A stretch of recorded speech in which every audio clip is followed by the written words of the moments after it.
सो गोलू जी का तो आप लोगों ने गाना सुना ना, एक बार बुलाऊं मैं अपने साथ, आइए। अरे रे रे रे रे, ये गमछा जरा ऐसे भोजपुरी अंदाज में लीजिए तो। हाय हाय क्या लग रहा है।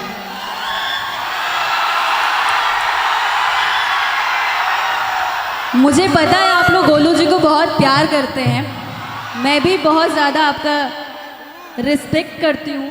निशा जी भी आई हुई हैं, कहाँ है? और हल्ला करो लोग और। अच्छा, अब बाकी आपके फेवरेट स्टार कल्लू जी भी आ ही रहे हैं।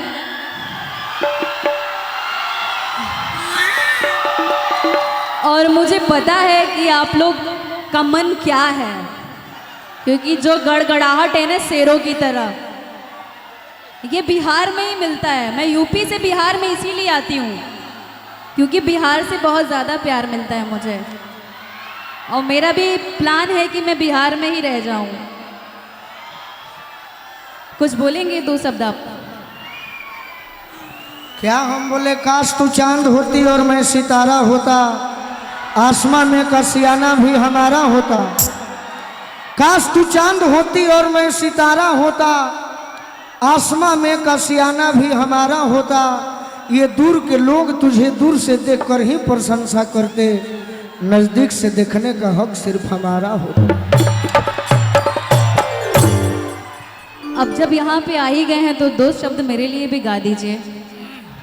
कि तहरा पके हुता के तकलीफ हो खिला, तहरा पके हुता के तकलीफ हो खिला, तहरा पके हुता के तकलीफ हो खिला, तहरा पके हुता के तकलीफ हो खिला, तकलीफ हो खिला।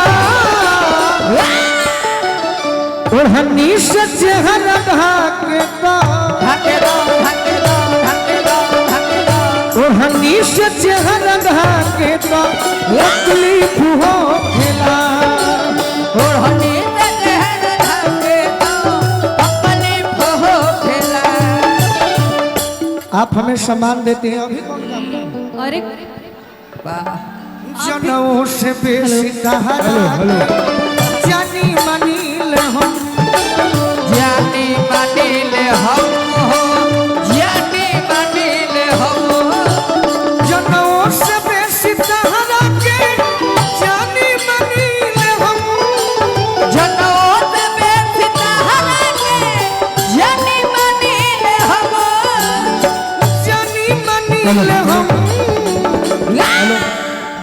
हमारा के हुआ के तो आके दो, आके दो, आके दो, आके दो, हमारा के हुआ के तो तकलीफ हो खिला, हमारा के हुआ के तो तकलीफ हो खिला, तुहरा पके हुता के तो तकलीफ हो खिला, तुहरा पके हुता के तो तकलीफ हो खिला।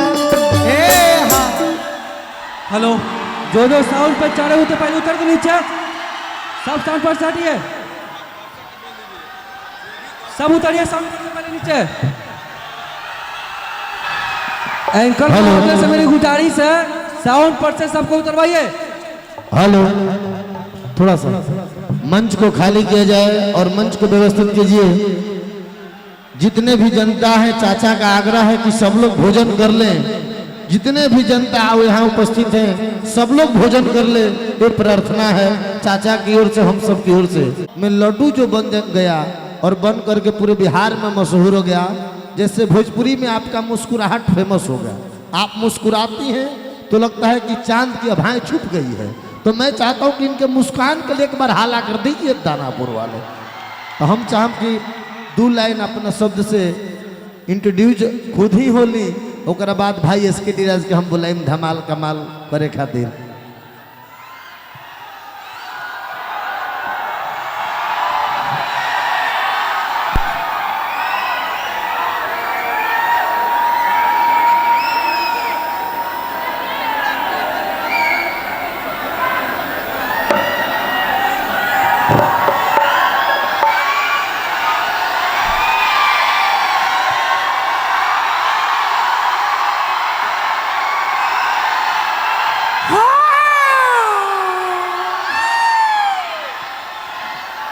हेलो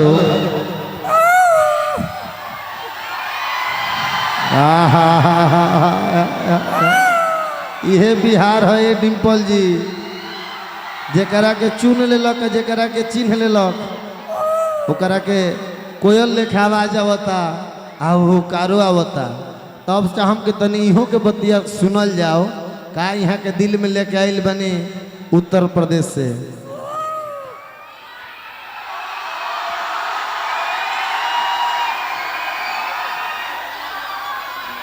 सबसे पहले तो आप सभी का मेरा प्रणाम है और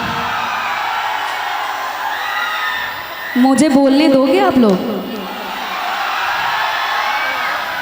एंड आज हम लोग, मैं फर्स्ट टाइम मनेर में आई हूँ। शुभम कहाँ है?